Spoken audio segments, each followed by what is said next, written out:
कहीं चिरागे मंजिल ना कहीं सुरागे जाता, ये अजीब कारवां है जो रवां है मेरी रात। तो जिस तरह खान साहब कहते हैं ना कि तब्दीली आ गई है, तो क्लाइमेट चेंज वाली तब्दीली जिसका जिक्र जिसकी वार्निंग अपने साथी बहुत अरसे से दे रहे थे, वो हकीकतन आ गई। तो मैं तारीखी तौर पर दो हवाले देना जरूर चाहूँगा कि क्लाइमेट चेंज इससे पहले भी बहुत सारी बड़ी बड़ी सिविलाइजेशन को ख़त्म कर चुकी है। माया सिविलाइजेशन का बहुत बड़ा तस्करा है और आज उसके बहुत सारी परतें खुल रही हैं, सामने आ रही हैं। तो गुज़िश्ता दिनों की जो लेटेस्ट रिसर्च आई है कि वो खुशकसाली की वजह से खत्म हुई। और दूसरा एक हवाला मैं दूंगा यमन का। यमन का इस तरह से हवाला जो है वो देना चाहता हूँ कि यमन और जो टेरेन के एतबार से बलूचिस्तान और यमन बिल्कुल एक जैसे इलाके हैं, एक जैसे पहाड़ी सिलसिले हैं, खुश्क हैं। तो इस वक्त जो बलूचिस्तान में भी सैलाब की सूरत बनी, तो उससे बड़ा उसका एक ताल्लुक है। और ख़ास तौर पे जो हम कैंपेन करते हैं छोटे डैम्स की और जो बड़े डैम्स की मुखालफत करते हैं, तो एक बहुत बड़ा तारीखी वाक़या है। ऐसे है जी कि मारब और सना दो यमन के बड़े शहर। तो सबसे पहले जिस कौम ने डैम बनाए, उसको पुरानी करीम में भी तज़किरा, अरब तारीख में भी बड़ा तज़किरा उसका, तो वो सदे मारब का एक बड़ा मारूफ वाक़या। तो मारब में वहाँ बड़े डैम बने और फिर उन्होंने वो पानी जो है वो तकरीबन को 1200 किलोमीटर की बेल्ट है, जहाँ तक उन्होंने छोटे डैम्स के जरिए वो सारा सिलसिला भी फैलाया। लेकिन मारब वाला डैम बहुत बड़ा डैम था। तो एक बड़ा मारूफ वाक़या है वहाँ पे कि एक बहुत दानिश्वर किस्म के अरब थे, तो एक दिन जा रहे थे तो उन्होंने देखा कि वो जो डैम का बंद था उसके पास उन्होंने 2 चूहे देखे। तो एक सुराख था छोटा सा, उन्होंने अंदाजा कर लिया कि अब ये जब चूहे हैं तो ये यहाँ तक पहुंचे तो ये बंद में भी काफी सुराख कर देंगे और ये डैम टूट जाएगा। उन्होंने अपने जो अपने अहले खाना थे उनसे कहा कि हमें अब यहाँ से शिफ्ट करना होगा। तो कबीले वाले जाने नहीं दे रहे थे। तो उन्होंने कहा अपने बेटे से कि जब मैं कल मजलिस में जाएंगे तो आप मैं आपसे कोई बात करूंगा, आप तलब हो मुझे थप्पड़ मार दें। मुकद्दमा इब्न खुल्दून में भी वाक़या ये। तो उसके बेटे ने बदतमीजी की, तो उसने कहा कि अब जो एक अरब कबायली कल्चर था कि इतनी ज्यादा बेइज्जती होगी तो मैं तो यहाँ नहीं ठहर सकता। तो उन्होंने वहां से कूच करने के लिए ये दिया और 6 महीने के बाद वो फिर इतना बड़ा सैलाब आया कि वो पहले आप उनको खुशहाली का अंदाजा कर लीजिए कि नखलिस्तान कहते हैं खजूरों वाला, नखल खजूर के दरख्त, तो हर घर के सामने से पानी गुजरता था और हर घर के सामने फ्रूट ट्रीज थे। और वो बस्तियां ऐसी थी कि एक बस्ती से दूसरी बस्ती नजर आती थी, यानी कितने आबाद वो सारा मामला था। और जब ये सैलाब आया तो उसके बाद ये कहते हैं जी कि वहां पे कोई भी घर सलामत नहीं रहा मारब वाला डैम टूटने के बाद। वो छोटे डैम भी सारे साथ बहा के ले गया, बस्तियां भी सारी उसने। और मुकद्दमा इब्न खुल्दून ने दर्ज है कि वहां पर जो ऊंट कांटे वाली झाड़ी खाते हैं ना, उस झाड़ी के अलावा उस पूरे इलाके में कोई चीज नहीं। तो ये 2 बड़े यानी माया सिविलाइजेशन और फिर ये डैम्स की तबाही का ये बड़ा एक तारीखी सा मामला है। तो मैं समझता हूँ कि वो जो अरब दानिश्वर थे ना, उनसे एक गलती हुई, उन्होंने कूच कर लिया, सिर्फ अपनी फैमिली को लेके चले गए।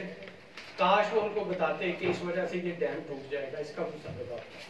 तो हमारे साथी जो हैं वो मैं समझता हूँ कि एक स्टेप जो है ना वो स्टेप अहेड है कि ये जो लोग यहाँ पे क्लाइमेट चेंज की बात कर रहे हैं, ये सारे वही लोग हैं जो यहाँ से कूच या फरार इख्तियार नहीं कर रहे, बल्कि अपने लोगों को, अपने साथियों को एजुकेट कर रहे हैं कि यार ये मसले बन रहे हैं और हमें इसका कोई ना कोई सोल्यूशन निकालना है। अभी मैं क्योंकि खुद फार्मर हूँ और प्रैक्टिकली फार्मिंग करता हूँ, बाय प्रोफेशन मैं जर्नलिस्ट हूँ और मैं यानी डेली टाइम्स में भी खबरें ये सब सर्व किया है बतौर रेजिडेंट एडिटर। यहाँ पे मैंने असास लश्कर में भी सर्व किया, तो अब मैं सिर्फ फुल टाइम फार्मिंग करता हूँ। तो मेरे जो चैलेंजेस मुझे दरपेश आए और जो चीज़ें हैं वो ये हैं कि इस वक्त सबसे ज़्यादा जो हमारे जो माहौलियाती तब्दीली को समझने के आप जरूर ये देखें कि हमारे जो फ्रेजेस होते हैं ना, ज़रबुल मिसलें होती हैं, अखान होते हैं, तो ये सदियों के एक हमारा जो फोक लोकल विजडम है ना, उसके बाद चीज़ें हमने तय की होती हैं। तो पहले जो क्लाइमेट चेंज से चीज़ें मुतासर हुई, वहाँ पे कोई इंसानी दखल इतना नहीं था। वो कुदरती तौर पे हजारों लाखों सालों में कोई ना कोई तब्दीली आ गई और आहिस्ता आहिस्ता, और वो इतना रैपिड नहीं था जितना तेजी से अब आ रहा है। तो यहाँ हमारे मौसमों के हवाले से अखान बने हुए हैं। मैं आपको मैंने जेठ गिनया तो 100 दिन का, अगर जेठ के महीने में बारिश होती थी तो 100 दिन फिर आगे खुशकसाली रहती थी। तो वो सारी चीजें, हमारा जो सोइंग पैटर्न्स थे, काश्त के जितने भी तरीक़ेकार थे, वो सारे के हमारे जो बुजुर्गों का एक सदियों का तयशुदा एक पैटर्न था। मसलन हमने लोई, एक पंजाबी में उसे कहते हैं 25 दिसंबर को जब बड़ा दिन भी होता है, और ये सारा, तो उस वक्त ये एक तयशुदा मुरवजा बात थी कि सदियों से उस दिन बारिश होती थी। आगे पीछे एक आध दिन का फर्क हो सकता था, लेकिन बड़ा ये सेट पैटर्न था। लोग गंदम काश करते थे, और जब तक वो 25 दिसंबर का वेट नहीं करते थे कि वो बारिश हो जाएगी, हमें आबपाशी नहीं करना पड़ेगी, पानी नहीं लगाना पड़ेगा, तो लोग उसको वेट करते थे। लेकिन अब कोई पता नहीं है कब बारिश हो जाए। अब ये सारी जो तब्दीली आ गई क्लाइमेट चेंज की वजह से, तो हमारे सारे पैटर्न्स जो हैं, सोइंग पैटर्न्स जो हैं, वो अफेक्ट हो गए। मैं फिर अक्सर ये बात रिपीट करता हूँ। मैं और तारिक साहब वहाँ सार्क रीजनल कॉन्फ्रेंस में थे, ये 3 नवंबर की बात है 2018। हाँ जी। तो उस वक्त बारिश का एक स्पेल आया था।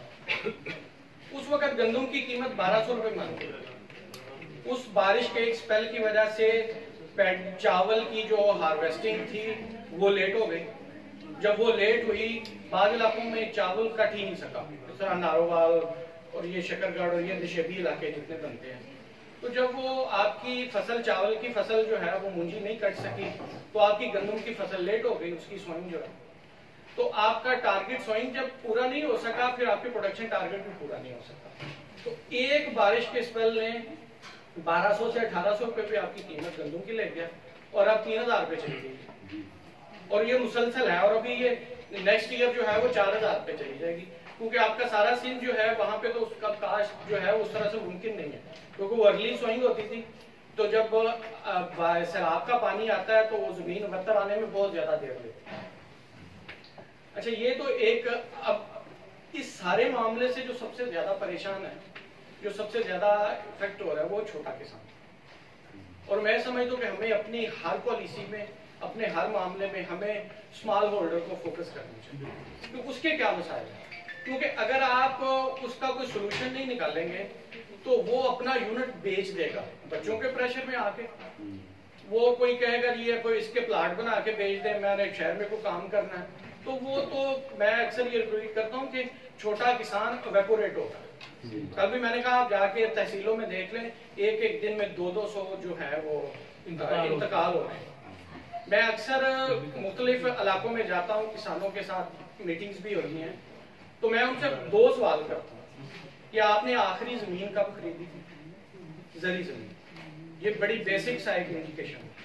तो पहले एक हक शुफा का होता था, अगर आपके खाते में कोई अपनी जरी जमीन बेचता था तो खातेदार उसको किसी सूरत में किसी बाहर के बंदे को नहीं आने देते थे, शुफा कर देते थे। 27 साल हमने भुगता है, ठीक है ना, ऐसे ही है ना। तुम बिल्कुल। अब मेरा नहीं ख्याल, मैंने तकरीबन 100 से ज्यादा गांव जो है वो विजिट किए हैं, उनसे बात, मुझे एक बंदा ऐसा नजर नहीं आया जिसने कहा कि मैंने शुफा किया। क्योंकि लोगों के पास सकत ही नहीं है, छोटे किसान के पास इतनी सकत नहीं है कि उसके साथ जो जमीन बिक रही उसे खरीद सके। तो एग्री पहले सब लोग जो है वो जरी जमीनें खरीदते थे, बढ़ाते थे, अब बतदरीज कम हो गए। और ये बहुत बड़ा एक जो छोटा किसान है ना, अच्छा आपकी सारी जो एग्री इकोनॉमी है वो सारी बेस की छोटे किसान पे, वो आपके लिए खुराक उगाता है, वो आपके लिए चीजें पैदा करता है। बड़े किसान के लिए बड़ी ऑप्शन है ना, वो मैकेनाइज्ड फार्मिंग कर लेता है। आपके पास छोटे किसान के पास ट्रैक्टर नहीं है, वसाइल नहीं है, चीजें नहीं है, और सबसे बड़ी बात जो है उसके पास स्किल नहीं है। सबसे बड़ी बदकिस्मती ये है कि हमने टेक्निकल एजुकेशन के इदारे, यूनिवर्सिटी सब कुछ बनाई है, लेकिन प्राइमरी लेवल पे अपने छोटे किसान के लिए कोई ट्रेनिंग का मॉड्यूल जो है ना वो हमने डेवलप किया। अब ये ट्रेनिंग देते हैं NARC वाले, PRC वाले, जो सीड कंपनीज के वर्कर्स को। सबसे बड़ा हमारा मसला इस वक्त सीड का बन रहा है। अच्छा, उसमें छोटे किसान के लिए कोई ट्रेनिंग शेड्यूल नहीं है को अपना बीज बना सके। और फिर अमेंडेड सीड एक्ट में क्या है कि आपके पास अपना सीड प्रोड्यूस करने पे पाबंदी है, फार्मर अपना सीड नहीं बना सकता। तो ये सारी चीजें, अब वो सारे लोग हैं जो रजिस्टर्ड सीड ग्रोयर्स हैं, वो 25 एकड़ से बढ़ा, आपके रजिस्ट्रेशन के लिए हाथी उन्होंने लगा दी कि 25 एकड़ आपके पास होंगे तो फिर आप जो है वो रजिस्टर्ड सीड ग्रोअर है। तो इस सूरत में हम समझते हैं कि इसका कोई वे फॉरवर्ड क्या है जो किसानों को दरपेश मामलात हैं। किसान के ना 3 सेक्टर हैं जो एग्रीकल्चर के साथ बेस्ड हैं। एक जो एग्रीकल्चर मशीनरी, ट्रैक्टर है, एग्री प्लांट्स हैं, हल है, रोटावेटर है, डिस्क है, ये जो चीजें। दूसरा सेक्टर फर्टिलाइजर इंडस्ट्री, और तीसरा जो है वो साथ इसके पेस्टिसाइड वाले हैं। आप देखेंगे तीनों सेक्टर जो है वो फ्लरिश करते हैं। हर साल उनके नफे, उनके मुनाफे बहुत बढ़ रहे हैं, लेकिन किसान जो हर साल नुकसान में है। वो सारा किसान ही पैदा करता है, उनका नफा तो सारा किसान की जेब से होता है ना, बाहर से तो नहीं किया जाता। तो इस वक्त जो छोटे किसान के लिए प्रॉब्लम है वो एक तो ये है कि आबपाशी, हमारे पास क्योंकि पानी वाफर था, हमें कभी उसकी प्रॉब्लम नहीं हुई, तो हमने जो अपना आबपाशी का निजाम रखा ना उसे कहते हैं फ्लड इरिगेशन। हम खेत में पानी के लिए सैलाब ले आते हैं। 1 एकड़ में 43,500 मुरब्बा फीट स्क्वायर फीट। और आपको पता है कि गंदम की अब एक आबपाशी पे कितना पानी लगता है? 16 लाख लीटर। और आपको 3 से 4 आबपाशियां करनी पड़ती 1 एकड़ में। अच्छा, आप ये पानी जब जमीन से निकालते हैं या नहर से लेते हैं तो आप उस पर डीजल खर्च करते हैं या आप जो है उस पर बिजली जो है वो एनर्जी जो है वो आपका ही सोर्स है, तो क्या आप अफोर्ड करते हैं इतना पानी जाया करना? 3500 लीटर पानी एक चावल उगाने, 1 केजी चावल उगाने पे आप खर्च करते हैं। 1 केजी चावल, ठीक है। तो ये एजुकेट करने की जरूरत है किसान को, भाई आप कम पानी में भी ये सारी चीजें उगा सकते हैं। आपके कश्मीर जितना रकबा है टोटल, इसका हॉलैंड का जितना आपका आजाद कश्मीर है ना, इतना रकबा है सारे, और वो दुनिया का 3रा बड़ा फूड प्रोड्यूसर, और पूरी दुनिया में वो सबसे ज्यादा 90% कम पानी हमसे इस्तेमाल करके वो अपनी चीजें उगा।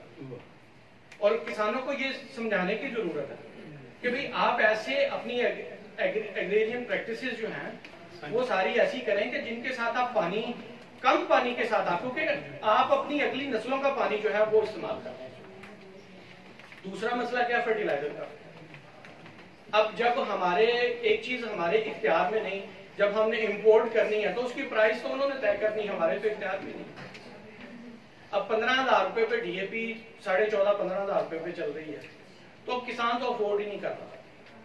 तो हमें उनको अच्छे तरीके बताने होंगे फर्मेंटेशन के, अपनी सॉइल हेल्थ इंप्रूव करने के लिए, कि कम से कम फर्टिलाइजर के साथ हम ज्यादा बेहतर जो है वो पैदावार ले सकते हैं। और इससे अगली बात जो है, हमने एक, हमारे जो मुशाहिदे में एक बात है, एक मजदूर जो है इस वक्त एवरेज जो वेजेस हैं वो 600 रुपए से 1200 रुपए दिहाड़ी एक मजदूर है। मुख्तलिफ, कहीं 600 है, कहीं 800 है, कहीं 1000 है, कहीं 1200 है। तो एक रेसलर टाइप का मजदूर आदमी जिसे पूरे साल में, हाँ पूरे साल में कोई बुखार, नजला, जुकाम कुछ भी ना हो, हाँ जी, वो भी 22 दिन औसतन 1 महीने से ज्यादा मजदूरी नहीं। ये बिल्कुल सही है, बहुत सही, बड़ी ऑब्जर्वेशन है। 22 दिन से नहीं कर पाता, ठीक है।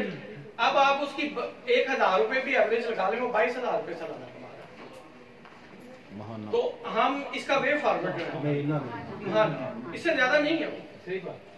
अच्छा, हम कोशिश, अब क्या है कि हम कोशिश कर रहे हैं, हमने एक प्रोग्राम डिजाइन किया है शजरे बेहिस के नाम से। तो हम लोगों के पास जाते हैं, उनको एजुकेट करते हैं कि भाई आप कहीं किसी, अच्छा जो बंदा 8 घंटे की मजदूरी करता ना, वो कम से कम 11 से 12 घंटे उसको लगते हैं। वो घंटा 1.5 घंटा पहले घर से निकलता है, फिर बाद में भी आके, तो आप 10-12 घंटे खर्च करके 22,000 रुपये महीना कमा रहे हैं। अच्छा, अगर आपके पास 1 एकड़ लैंड है, ये हमारा प्रोग्राम ही सिर्फ 1 एकड़ वालों का, हम उनको 100-125 के करीब फ्रूट ट्रीज जो हैं, फल वाले पौधे, वो डोनेट करते हैं कि भाई आप एकड़ को 4 पोर्शंस में तकसीम कर लें और देखें आपके किचन में जितनी चीजें हैं वो खुद प्रोड्यूस करें। 2 कनाल से एक फैमिली की 4 से 6 लोगों की गंदम आसानी से पैदा हो जाती है। आप अगर 200 रुपए की सब्जी डेली खरीदते हैं मार्केट से, तो वो आपको पता है 73,000 रुपए सालाना की तो आप सब्सिडी ले रहे हैं। और खुद आज आपकी 10 मन गंदम की कीमत 30,000 रुपए है।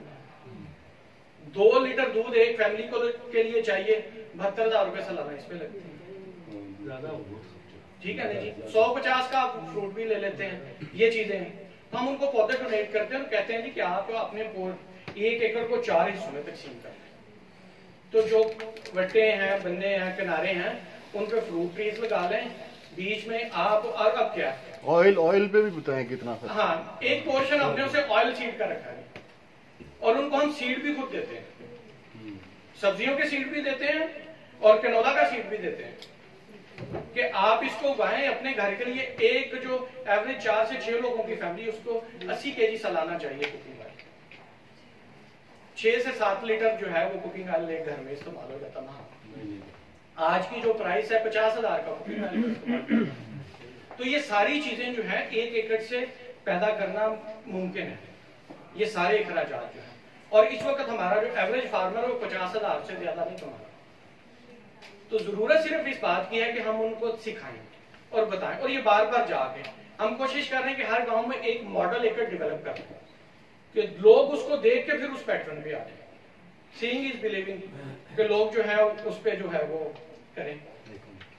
तो दूसरा, एक जो हमारे जैसे लोगों के लिए ये जो फार्मर ऑर्गेनाइजेशंस हैं और वो सारी जो है, तो मैं कल मलिक साहब से बात कर रहा था, बल्कि मैंने मेहर अब्दुस्तार साहब से भी बात की। मैंने उनसे कहा जी कि आप MSc ऑनर्स हैं, ग्रेजुएट हैं, आपने बड़ी यानी तारीखी जद्दोजहद भी की, आप मुझे ये बताएं कि डेवलपमेंट का कौन सा प्रोजेक्ट आपका, कौन मारे पड़ रहा है, जरूरत आपको क्या है? आपको अपने किसान को बचाना है तो उसको स्किल डेवलपमेंट सिखानी होगी। देखे ना जी, वो आपने एक फेज था, आपने लड़ लिया, जद्दोजहद भी कर ली, अब नेक्स्ट आ जाए।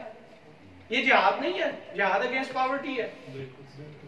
आप ये नहीं करेंगे वो क्या होगा, वो लूटमार में जाएगा। कोई मार साहब ने सबसे पहले आसफ शरीफ साहब को 5 साल पहले अपने बुलाया था, वो करे लेक्चर भी कराया, कुछ फायदा हुआ उन्हें? नहीं, ये तो होता है चीजों को, लेकिन जाहिर है ये सारी चीजें हैं। तो मैं समझता हूँ कि हमारे किसान की, छोटे किसान की क्लाइमेट, अब हमारी एक ऑब्जर्वेशन है कि हर वो फसल जिसकी हार्वेस्टिंग एक वक्त में होती है वो छोटे किसान के लिए सूटेबल नहीं है। तो मैं आपको बता देता हूँ। हाँ, आपकी जो सोइंग का जो एक क्रॉप का जो टोटल मामला स्टार्ट होता है वो होता है लैंड प्रिपरेशन से। आप जमीन की तैयारी करते हैं, आपने जमीन की तैयारी की बर वक्त, आपने काश्त की बर वक्त, आपने उसका मतलूबा फर्टिलाइजर भी डाल दिया, आप पाशियां भी पूरी की। हार्वेस्टिंग के टाइम पे एक बारिश का स्पेल, एक आंधी आपकी सारी फसल खराब कर सकती। हीट वेव का भी आया इस दफा पंजाब में, तो बाहर आई नहीं, सर्दी से सीधी गर्मी आ गई। तो हर वो फसल जिसकी हार्वेस्टिंग सिंगल टाइम, अच्छा आपकी बम्पर प्रोडक्शन हो गई, टमाटर बहुत अच्छा पैदा हो जाता है, लेकिन मार्केट में बहुत ज्यादा पैदावार की वजह से रेट 10 रुपए पे आ जाता है, वो आपकी हार्वेस्टिंग का खर्चा भी पूरा नहीं होगा। तो छोटे किसान के लिए जरूरी है कि इस क्लाइमेट चेंज के मामले से निपटने के लिए ऐसी फसलों का इंतखाब करे जो मल्टी कट हो और मल्टी पिकिंग हो, जो लंबे अरसे तक फसल चल सके, जिससे आप बार बार रोजाना की बुनियाद पे ले सकें। और उसको चाहिए कि अपना जो एग्रीकल्चर का मॉडल है उसे दीगर कारोबार की तरह डेली इनकम के मॉडल में कन्वर्ट करें। और वो मोस्टली सब्जियां हैं, वो बहुत ज्यादा सूट करती हैं छोटे किसान को, 1, 2, 3 एकड़ वाले को। और फिर UNO से लेके जितने अच्छी इंटरनेशनल ऑर्गेनाइजेशन है वो फैमिली फार्मिंग के कॉन्सेप्ट को फरोग दे रहे हैं कि आप किसी की मजदूरी करने की बजाय अपने खेत में मजदूरी कर लें, अपनी कर लें। तो ये हमारी अभी तक की ऑब्जर्वेशन है, ये चीजें हैं। तो हम यानी जो हमने इसका शजरे बिश्त का एक रखा है, हम कोशिश करते हैं इलाकों में उनको 100-120 पौधे जो बाउंड्री वाला है वहाँ पे सिट्रस उनको दे देते हैं, 40-50 पौधे। जिस इलाके का कोई पौधा अगर कोई अमरूद डिमांड करे तो ये 100-150 पौधा हम उनको देते हैं। फिर एक सीड किट 12-13 सीड्स की दे देते हैं 2 कनाल के लिए, यार अपनी सब्जियां खुद लगा लें। और कैनोला का सीड दे देते हैं ताकि वो अपना ऑयल भी खुद प्रोड्यूस कर लें। और कोशिश कर रहे हैं कि इस मॉडल को हम डेवलप करें और छोटे किसान के लिए जो है ना, ये हमारी नजर में बहुत